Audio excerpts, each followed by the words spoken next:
I don't know why I ever agreed to go out there alone. Maybe it was the silence. Maybe it was the idea of getting away from everything, from people, from responsibilities, from the constant buzz of life. Maybe I just wanted to prove something to myself. Whatever the reason, I packed up a bag, threw it in my truck, and drove out deep into the woods, where the trees stand older than anything I've ever known, where the ground is damp, thick with rot, and the air smells like something untouched by time. I had been hiking these woods for years. I knew the trails. I knew the landmarks, the old fire tower, the dry riverbed, the strange, twisted oak that looked like something out of a nightmare. But this time I wanted to go further, off the trails, deep, where the maps started getting vague, where even the hunters didn't go. I parked at the trailhead just after sunrise. The morning air was crisp, the kind that stings your lungs in the best way. I shouldered my pack, double-checked my supplies, knife, compass, map, extra layers, food, plenty of water, and set off. The first few hours were easy. The sun was still low, painting the leaves in gold. Birds called from the branches. I followed an old game trail, one that looked like it hadn't been used in a long time. Felt like stepping into another world. By noon, I was deep enough that I had to start marking my path. I took out a small hatchet and cut marks into the trees every 100 feet or so, just in case. I didn't feel lost, but something about the woods this far out felt different. The trees were closer together. The underbrush was thicker. The sounds of the forest were quieter. I chalked it up to being further from the main trails. Less human activity, fewer disturbances. The first sign of trouble came late in the afternoon. I found tracks, not animal tracks, not deer or bear or anything I could recognize. They were deep, wide, almost human, but wrong. The stride was too long, the shape too uneven. I crouched down, tracing my fingers along the edges of the prints. The dirt was still loose, fresh. I stood up and scanned the trees. Nothing, just the quiet sway of branches in the wind. But that quiet, it had changed. It was the kind of quiet you feel when something is watching you. I moved on. Another hour passed. The sun started slipping behind the trees, and the air grew colder. I checked my map and compass. I had planned to camp near a small creek about a mile west. I should have been close, but something was off. The terrain didn't match. I should have been descending toward the creek bed, but I was still on high ground. I adjusted my course, but after another 20 minutes, I realized I was going in circles. I stopped, took a deep breath, looked around, and then I saw it. A tree, marked, my mark. I had been walking in a perfect loop. My gut tightened. That wasn't possible. I had been following my compass, checking my bearings. I never turned back. And yet, here I was, standing in front of my own markings, the cuts fresh in the bark, just as I had left them hours before. I swallowed down the unease and made a decision. I wasn't going to set up camp here. I keep moving, get my bearings, find the creek. I turned west again, forcing myself to stay calm, to keep my pace steady. The sky darkened to deep blue. My flashlight beam cut through the shadows, but the deeper I went, the more the trees seemed to press in around me. Then I heard it, a snap, not from me, not from an animal scurrying through the brush. It was deliberate. Slowly, I turned, sweeping my light over the trees. Nothing, just the stillness of the woods. But my skin was crawling. I had been alone all day. I was sure of it. I picked up my pace. I didn't care about the creek anymore. I just needed a clearing, somewhere open where I could see in all directions. But the further I walked, the denser the woods became. Branches clawed at my jacket. The ground grew uneven, roots tangling under my boots. My breath came faster. Then I saw the cabin. It wasn't on my map. Shouldn't have been here. But there it was, standing in a small clearing, its walls dark with age, its roof sagging slightly under years of neglect. The windows were black, empty. The door hung slightly ajar. Everything in me screamed to turn back. But I needed shelter. I needed to think. Just for a minute, I stepped onto the porch.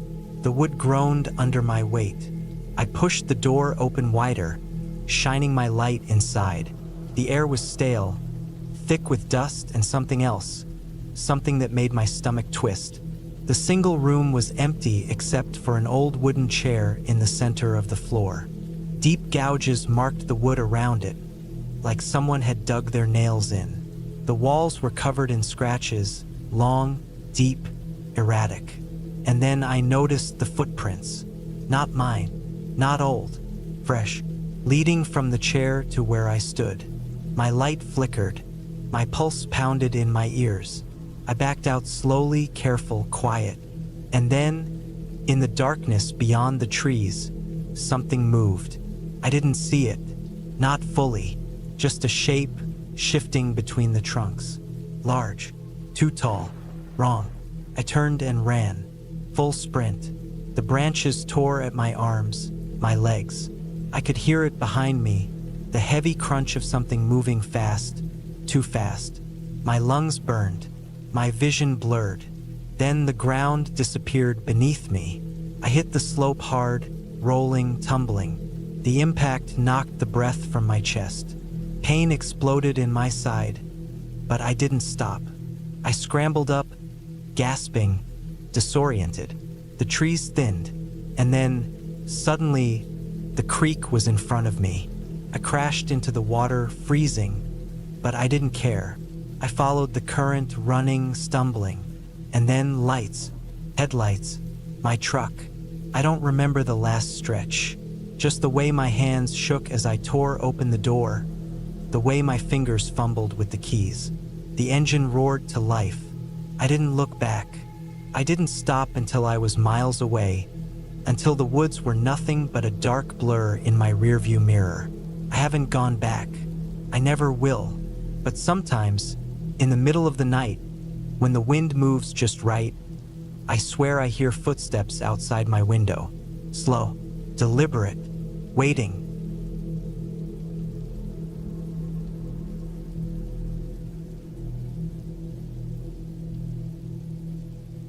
I don't know why I went alone. Maybe I wanted to prove something to myself, or maybe I just wanted to get away from everything for a while. Whatever the reason, I packed up my gear, loaded my backpack with enough food and water for a few days, and drove up to the mountains. The plan was simple. Hike deep into the woods, camp for a few nights, then head back. No distractions, no people, just me, the trees, and the quiet. I had done plenty of solo camping trips before, but something about this one felt different. I brushed it off as nerves. The first day went fine. I parked my truck at a small dirt pull-off, checked my map, and started hiking. The trail was barely a trail at all, just an old, overgrown logging road that disappeared into the trees. I walked for hours, following the path as it wound through thick forests and across cold, rocky streams. The deeper I went, the quieter everything became. Even the birds seemed to fade away after a while. By late afternoon, I found a good spot to set up camp. A small clearing near a slow-moving creek. I pitched my tent, gathered firewood, and cooked a quick meal on my little stove. As the sun set, I sat by the fire, listening to the water trickling over the rocks. It was peaceful. That night, I woke up to a sound, a deep, steady thumping in the distance. It didn't sound like an animal, and it definitely wasn't the wind. It was rhythmic, like someone hammering something far away. I sat up, listening, my breath caught in my throat. The sound went on for a while, then stopped suddenly. The silence that followed felt heavier than before. I told myself it was just my imagination, forced myself to lie back down, and eventually fell asleep again. The next morning, I packed up and hiked deeper. I didn't want to admit it, but something felt off. The woods around me seemed different, darker, even though the sun was out. The trees felt closer together, the air heavier. I tried to shake the feeling, focused on my steps, and kept moving. Around midday, I found something that made me stop cold. In the middle of a small clearing, half buried under leaves and dirt, was an old, rusted saw blade. Not the kind you'd find in a hardware store. This was the kind used in sawmills, big and heavy. Nearby, I spotted something else. Wooden planks, rotting and splintered, half swallowed by the earth. This had been a building once. A shack, maybe, but it was long gone now. I crouched down, brushing dirt off the saw blade. It was covered in rust, but something about it unsettled me. The metal had deep scratches, like someone had tried to carve something into it. I couldn't make out the marks, but they didn't look random. I stood up and backed away. I didn't like this place. The air felt wrong, thick and damp like a storm was coming. Even though the sky was clear, I decided to keep moving. By evening, I found another place to camp. I set up my tent, made a fire, and ate. The feeling of unease stayed with me, but I tried to ignore it. The woods were old. There were bound to be remnants of the past hidden out here. Nothing to be scared of. That night, I woke up again. This time, it was different. I wasn't sure what had woken me, but the moment my eyes opened, I knew something was wrong. The air in the tent felt heavy, like there wasn't enough oxygen. I could hear my heartbeat pounding in my ears. Then I noticed it. The woods were completely silent. No wind, no bugs, no rustling leaves, just nothing. I lay there holding my breath, listening. Then, from somewhere outside my tent, I heard it, a slow, deliberate footstep. Not an animal, not the wind, person. Someone was out there. I stayed completely still, my mind racing. Who the hell would be out here in the middle of nowhere, this deep in the woods? I reached for my knife, gripping it tight, trying to slow my breathing. Another step, closer this time. I strained my ears, trying to pinpoint the sound. The fire outside had burned down to embers, casting just enough light to see faint shadows through the fabric of my tent. And then I saw it, a shape, tall, motionless, just beyond the glow of the dying fire. I didn't move. I didn't breathe. My grip on the knife tightened so much my hand ached. For what felt like forever, nothing happened. Then, just as slowly as it had come, the shape backed away. I heard footsteps retreating, fading into the distance. The silence stretched on, long after it was gone. I didn't sleep the rest of the night. The first light, I packed up and started moving, fast. I didn't care about my planned route anymore. I just wanted to get back to my truck. I moved quickly, ignoring the ache in my legs, pushing through branches and brush. The forest felt wrong around me, like it was watching. Then, around midday, I found something that stopped me in my tracks. A single boot print, deep in the mud. Not mine, bigger than mine, fresh. I turned and ran. I don't know how long I ran, but when I finally saw the dirt road ahead, I nearly collapsed. My truck was still there, right where I left it. I scrambled for my keys, threw my pack into the bed, and climbed in. I locked the doors, started the engine, and peeled out so fast my tires kicked up gravel. I didn't stop driving until I was miles away. I don't know who or what was out there, but I do know one thing. I will never go back into those woods again.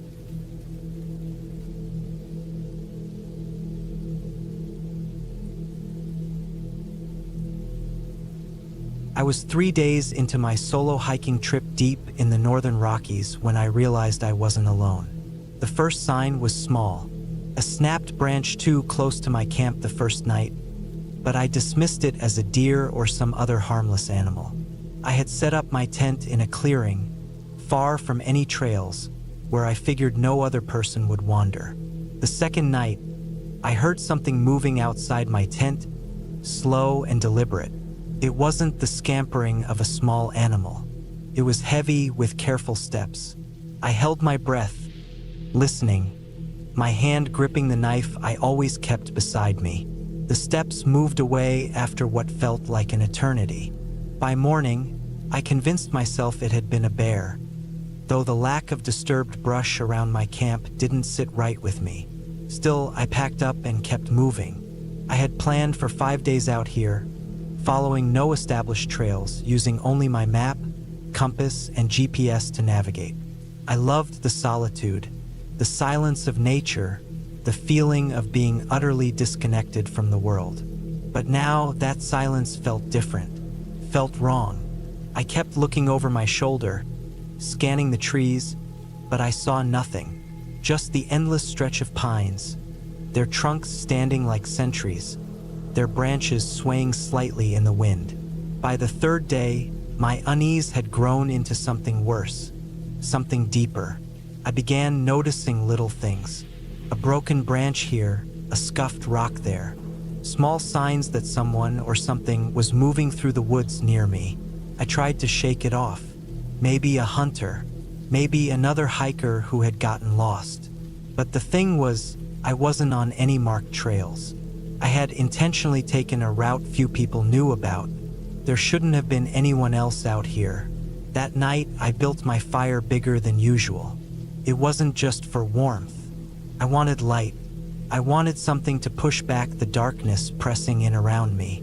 I forced myself to eat, to drink water, to go through the motions of normalcy, but I couldn't shake the feeling that someone was watching me. I kept my knife within reach as I lay in my tent, listening. Then I heard it again. A footstep, not an animal this time, not the slow, deliberate movements of a predator stalking prey. It was a human step, and it was close. I held my breath. The fire outside cast flickering shadows against my tent, making it impossible to tell if someone was standing just beyond the fabric. My heart pounded in my ears. I gripped my knife tighter. The step was followed by another, closer this time, then silence. I couldn't take it anymore. I shot up, knife in hand, and unzipped the tent in one motion, bursting out into the night. My fire still burned, casting a dim glow over the clearing. But there was no one there, no sign of movement, just the trees and the endless darkness beyond them. My breathing was ragged. My hands shook. I forced myself to stay up the rest of the night, watching the darkness, waiting for something to move. Nothing did, but I knew something or someone was out there. The first light, I packed up and left. I changed my course, veering away from my planned route, moving faster than I had before. I needed to get out of these woods. The fear sat heavy in my chest, urging me forward. By midday, I found something that made my stomach turn to ice. My own boot prints. At first, I thought I had gotten turned around, that I had somehow looped back on myself. But then I saw them, another set of footprints. They were nearly identical to mine, but just slightly off. The stride was just a little longer, the impressions just a little deeper. Someone had been following me, and worse, they had been stepping in my own footprints to cover their tracks. I ran. I didn't care about my gear anymore. I didn't care about my planned route or pacing myself. I needed out of those woods. My legs burned, my lungs ached, but I didn't stop. I checked my GPS, and for the first time, I saw something else that made my stomach drop. My GPS had been turned off. I never turned it off. Someone had been in my camp. Someone had been close enough to touch my gear, to manipulate it, to make sure I stayed lost. Panic nearly swallowed me whole. I forced myself to think. The sun was still high. I could use it to navigate. I headed south, knowing that eventually I would hit a road or a town or something that meant safety. I hiked for hours, never stopping, never resting. My body screamed for a break, but I pushed on, the fear keeping me upright. As the sun began to set, I saw it. A cabin. At first, relief flooded through me. Shelter, safety, maybe even a phone. But as I got closer, that relief turned to something colder. The cabin was old, rotting wood, windows covered in grime. But what made me stop in my tracks was what sat on the front porch. My backpack, the one I had abandoned hours ago. I stood there, heart hammering, breath shallow. I could see my water bottle still attached to the side, the straps I had adjusted that morning. There was no doubt. It was mine, and someone had brought it here. The door to the cabin was open just slightly, a dark sliver of space beckoning me inside. I turned and ran. I didn't stop, didn't look back, didn't care where I was going as long as it was away from there. The trees blurred around me, my legs threatening to give out. Then I saw it, the break in the trees. A road. I stumbled onto the asphalt, gasping for breath, looking wildly in both directions. No cars, no houses, just the empty stretch of road cutting through the forest. But I was out. I kept walking, forcing my legs to keep moving, refusing to look back at the tree line. After what felt like hours, I heard it, the distant hum of an engine, a truck. I practically threw myself into the road, waving my arms. The truck skidded to a stop, the driver staring at me like I was insane. Maybe I was. He gave me a ride to the nearest town, where I called the police. They searched the woods, but they found nothing. No cabin, no footprints. No sign that anyone had been there at all. But I know what I saw. I know someone was out there, and whoever they were, they didn't want me to leave.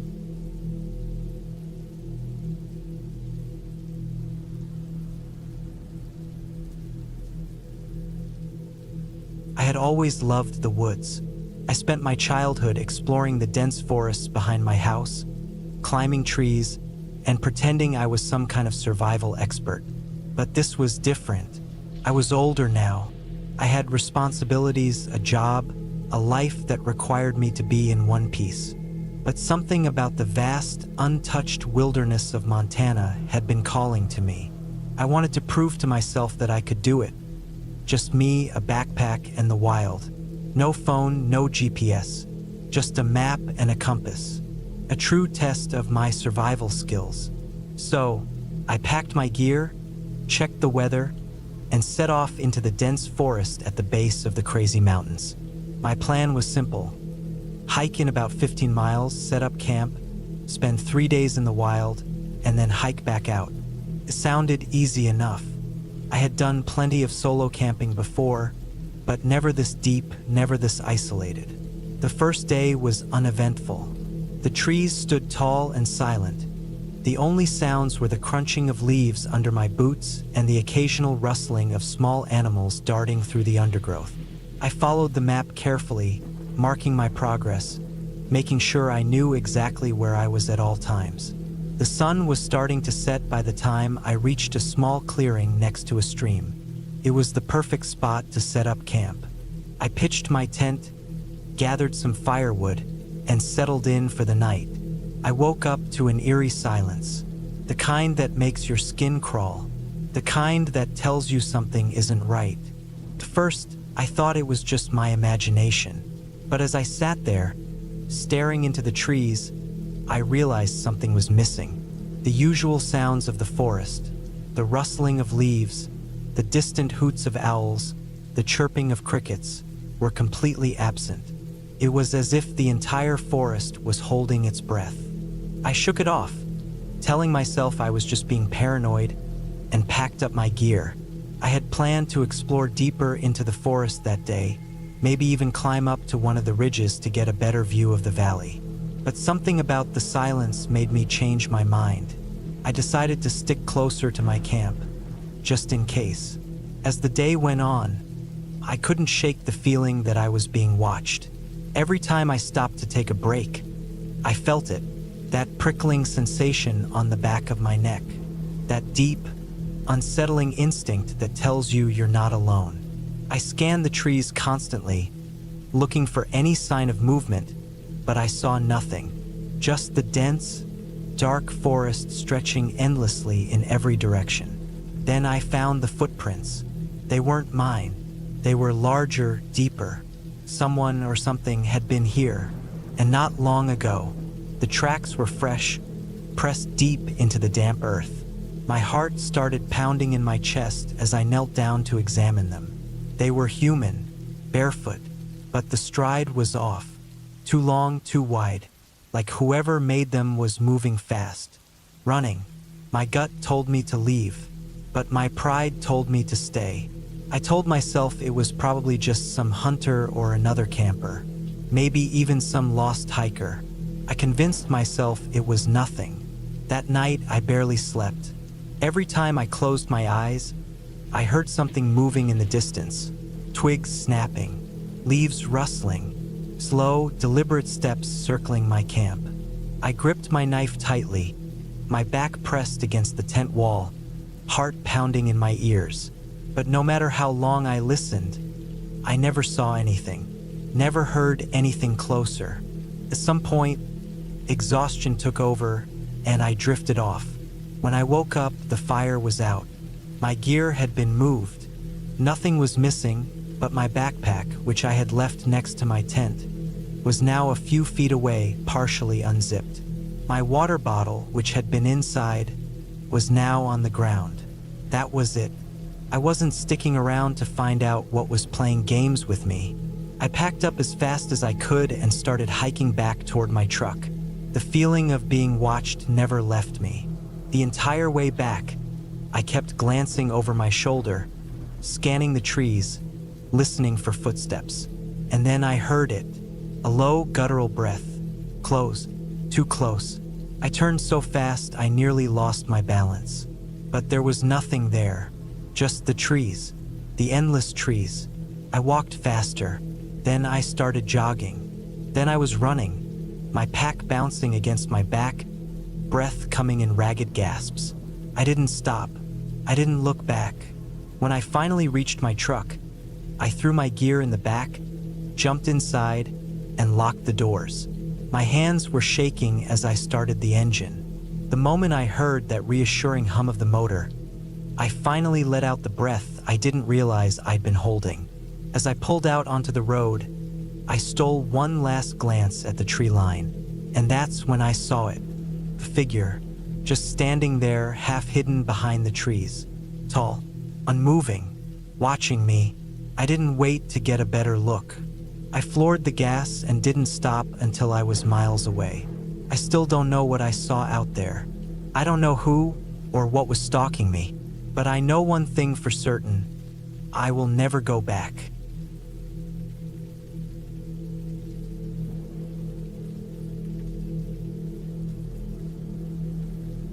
I never should have gone alone. That thought hit me over and over as I stumbled through the thick woods, the light fading faster than I expected. I had been hiking since morning, following a trail that was barely marked, and now I was deep in the woods, much deeper than I had planned. Started out fine. The air was crisp, the trees tall and endless. I wanted to get away from the noise of town, clear my head. I had always liked being alone in the wilderness. Something about the quiet, the way the forest moved and breathed, was comforting. But something was different this time. Something felt off. I noticed it around midday. The forest had gone too quiet. No birds, no rustling of leaves. Just the sound of my own breathing, my own footsteps crunching on the forest floor. It was unnatural. Even when the wind moved through the trees, it was like the woods had been emptied of life. I felt watched. I told myself it was nothing. I had probably just wandered far from any natural clearings where birds might gather. Maybe the wind had shifted, making everything sound different. But I kept looking over my shoulder. I kept listening, straining to hear something, anything, beyond my own movements. Then I found the footprints. Not mine. Fresh. They cut through the mud near a stream, heavy and deep. Someone had been here, walking the same way I was going. I knelt down, touching the print. The edges were sharp, not yet softened by time. Whoever made them was close. Part of me felt relief. Maybe another hiker was out here, Maybe I wasn't alone after all, but the prints were wrong. The stride was too long, the steps uneven, like whoever made them was dragging one foot or limping. My stomach twisted as I realized something else. They didn't come from where I had come. There were no return tracks, just a single line of deep, heavy steps leading forward into the trees. I should have turned back then. I should have followed my own tracks back to safety. But I didn't. I kept moving forward. The deeper I went, the worse the feeling got.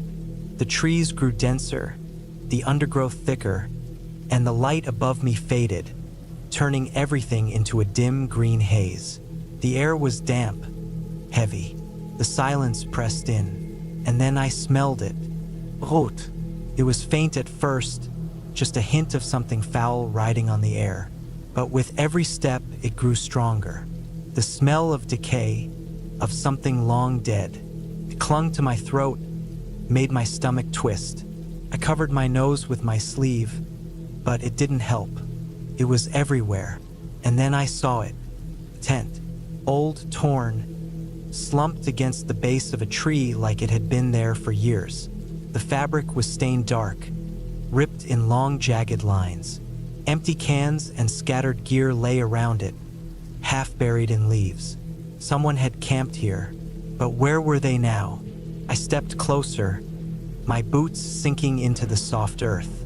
The tent flapped slightly in the breeze, the entrance gaping open. I didn't want to look inside. Every part of me screamed to turn around, but I did. Inside, there was nothing but a sleeping bag, unzipped and stained dark, darker than dirt. A hunting knife lay beside it, its blade rusted. More footprints leading away from the tent. The same deep, dragging prints I had seen before. I turned away fast, my heart hammering. I needed to leave. Now, that's when I heard it. Not an animal, not the wind. Something moving, slow, heavy, crunching through the underbrush. I froze. The sound stopped. For a long time, I didn't move. I barely breathed. And then I heard it again, closer. I ran. I ran harder than I ever had in my life, crashing through the trees, branches whipping at my face. I didn't care if I got lost. I just had to get away. The sounds followed, heavy, deliberate. They weren't running, just walking, steady, unhurried, like they knew I wouldn't escape. My legs burned, my lungs screamed, but I didn't stop, couldn't. I burst into a clearing, tripped, and hit the ground hard. Dirt filled my mouth, my vision blurred. I scrambled to my feet, spun around. Silence. The trees behind me stood still, the undergrowth untouched. Whatever had been following me was gone. I didn't question it. I didn't look back. I kept running. I don't remember much after that. Just the raw panic, the burning in my legs, the way my own pulse pounded in my ears. Somehow, I made it back to my car. My hands shook as I fumbled with the keys, my breath coming in ragged gasps. I didn't stop driving until I was miles away. Even now, I don't know what I saw, what I heard. But I know this. I was not alone in those woods. And whoever or whatever was out there, it let me go. This time.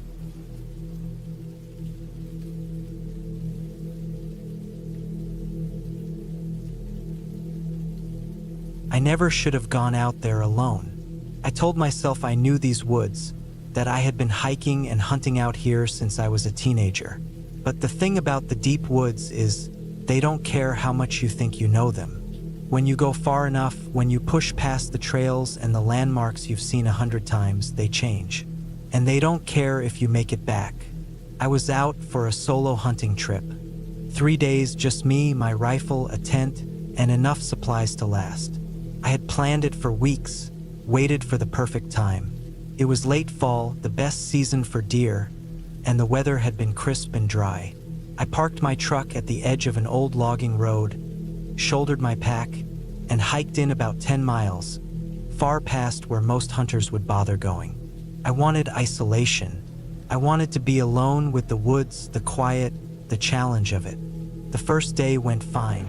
I set up camp in a small clearing near a creek, spent the afternoon scouting, and even spotted a buck not too far from my camp. The air was cool, the trees bare, and the forest floor covered in dry leaves that crunched underfoot. It was peaceful. At night, I built a small fire, ate my packed food, and listened to the distant sounds of the woods settling. I slept light, but nothing felt off. It was the second day that things started to go wrong. I woke up early, before dawn, and decided to go after that buck I had seen. The air was thick with fog, and the woods felt different, bigger, like I had stepped into a version of them I didn't quite recognize. I hiked deeper, past old rock formations and clusters of pine that looked familiar, but off somehow. I told myself I was just imagining things. I had my GPS, my compass. I knew where I was. I followed the deer's trail for hours, but never found it. Instead, I found something else. It was an old structure half hidden by the trees. Not a cabin, not a house, more like a bunker. Concrete, weather-stained, and covered in moss. It had no windows, just a thick, rusted metal door that looked like it hadn't been touched in decades. I had never seen anything like it out here. I walked around it, looking for any markings, but there was nothing. Just a strange, abandoned structure in the middle of nowhere. I should have left it alone, but curiosity got the better of me. I pressed against the door, expecting it to be locked, but it wasn't. It groaned open just enough for me to slip inside. The air inside was stale, thick with dust and something else. Something metallic. The only light came from the crack of daylight behind me. I took a few steps in, my boots scraping against the floor. The walls were bare concrete, the space empty except for a few rusted metal cabinets, some old tools scattered on the ground. It looked like some kind of storage space, maybe military, but there were no markings, no signs of who had built it or why it had been abandoned. And then I heard it, a sound from deeper inside, a shuffle, a scrape. I wasn't alone. I turned and got the hell out of there, shoving the door closed behind me. My heart was pounding. I told myself it was probably an animal that had gotten trapped inside, but I didn't believe it. Something about that place was wrong. I headed back toward camp, but the fog had thickened. The trees all looked the same, stretching in every direction. I checked my GPS, it wouldn't turn on. My compass needle spun uselessly. I was lost. Panic set in, but I forced myself to stay calm. I had my rifle, I had my pack, I had enough experience to find my way back. I kept walking, picking a direction and sticking to it. But after an hour, I realized I wasn't getting anywhere. The terrain was changing, growing more rugged, more unfamiliar. The trees were taller, denser. The sun was starting to dip behind them, and the temperature was dropping. Then I saw it again, the bunker, but that was impossible. I had walked in a straight line. There was no way I had circled back. But there it was, the same rusted door, the same moss-covered walls. And this time, the door was open. I didn't go inside. I didn't move at all. I just stood there, staring, listening. The woods were silent. No birds, no wind, nothing. Just a thick, suffocating quiet. Then the door slammed shut. I ran. I don't know how long, how far. I just ran. Branches tore at my arms and face. The ground uneven under my feet. I tripped, fell hard. The breath knocked out of me. When I looked up, the trees had thinned. I saw water, my creek. My camp was just beyond it. I don't remember crossing the water. I just remember throwing myself into my tent. Zipping it shut like that would somehow keep me safe.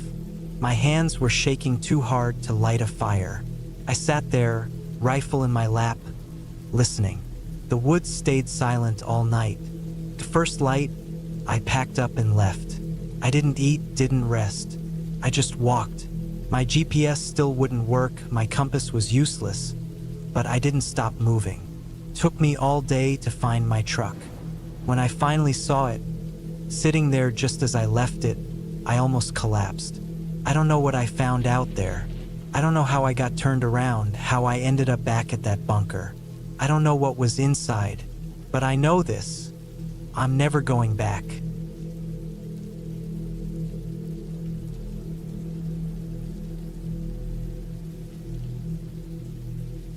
I should have never gone into those woods alone. I was always into hiking, but I had never done anything this extreme. A deep wilderness trek, far from any trails, just me and the untouched forest. It seemed like a great idea at the time, a challenge, a test of endurance. I had read about these kinds of trips, navigating with nothing but a map and compass, relying on my own survival skills. Felt exciting, freeing. I planned for months, studying the terrain, gathering supplies. I packed everything carefully: water, protein bars, a knife, fire-starting kit, emergency beacon, a sleeping bag, extra socks. I knew the basics. I knew what I was doing, or at least I thought I did. The first 2 days went fine. I hiked deep into the forest, further than any trails, beyond where most people would ever go. The deeper I went, the quieter everything became. No sounds of roads, no distant chatter of hikers, just the wind moving through the trees, the occasional rustling of unseen animals. Felt good, peaceful. On the third day, something changed. I woke up to silence. Not normal silence. It was too quiet. No barges, no insects, no wind. It was like the whole forest was holding its breath. I shook off the feeling and packed up camp, pushing forward deeper into the woods. My map told me there was a small river a few miles ahead, and I planned to refill my water there. But after hours of walking, there was no river, just more trees, more silence. My compass told me I was heading the right way, but my gut told me otherwise. The trees looked the same, no landmarks stood out. It was like I was walking in circles, even though I knew I wasn't. I pulled out my map again, checking and rechecking. Maybe I had misread the scale? Maybe I was just tired? I kept going, pushing through the thick underbrush, branches scratching at my arms, the air growing heavier. Then I found something strange. A tree. But not just any tree. It had deep gashes in its bark. Claw marks. Big ones. Too big for a bear. Too long, too deep. It wasn't weathered either. It was fresh. I crouched down, staring at the marks, running my fingers over the rough edges. I knew every animal that lived in these woods, and none of them could have made those marks. Not like that. A bad feeling settled in my chest. I stood up, forcing myself to move forward, picking up the pace. Maybe I had veered off course. Maybe I was more lost than I realized. I kept walking, trying to push down the unease creeping up my spine. Then I found something worse. A tent. Old, torn, covered in leaves and dirt like it had been there for years. But there was something wrong with it. The way it was slashed open like something had clawed through it. A sleeping bag lay half inside, half out, covered in filth. I stepped closer, heart pounding. Inside the tent, there was a backpack, faded red, half-zipped. I reached for it with shaking hands, pulling it open. Inside, there was a wallet. I flipped it open. The ID was faded, the photo blurred from moisture, but I could still make out the name. I knew it. It was from a guy who had gone missing in these woods years ago. I had read about him when researching this area. A hiker, just like me, who had disappeared without a trace. They never found his body, just his car parked at the trailhead, his last known location. I dropped the wallet and stepped back. My breathing was too loud in the dead silence of the woods. My hands were shaking. Then I heard it. Not footsteps, not an animal, something else. A scraping sound, slow, deliberate, coming from behind the trees. I turned, my heart hammering, scanning the dense forest. Nothing moved, just trees standing too still. I wasn't alone. I grabbed my pack and ran. I didn't care about the map, about the compass, about the river. I just needed to get away. Branches whipped against my face as I sprinted through the underbrush, my breath coming in ragged gasps. The sound followed me. Not footsteps, something dragging, something heavy. I ran until my legs burned, until my lungs ached. Then I stopped, pressing myself against a tree, trying to listen. Nothing. No sound. No movement. Just my own ragged breathing. I waited. Minutes passed. Then, slowly, I started moving again. This time, I paid attention. I marked my path, broke branches, left signs. I wasn't taking any chances. I moved carefully, listening, watching. Every instinct told me I was being followed, even though I never saw anything. I walked through the night. I didn't stop. I didn't sleep. By dawn, I recognized something. An old, rusted fire tower. I remembered it from my maps. If I could get to it, I could climb up, get my bearings, maybe even call for help. I ran for it, my legs screaming with exhaustion. I climbed the rusted steps 2 at a time, not stopping until I reached the top. From up there, I saw everything. The endless trees stretching in all directions, the faint line of a road in the far distance, and movement, far below at the edge of the trees, something stepping back into the shadows. I didn't wait. I pulled out my emergency beacon, flipped the switch, and sent out a distress signal. Then I sat there, gripping my knife, staring at the trees, waiting for rescue.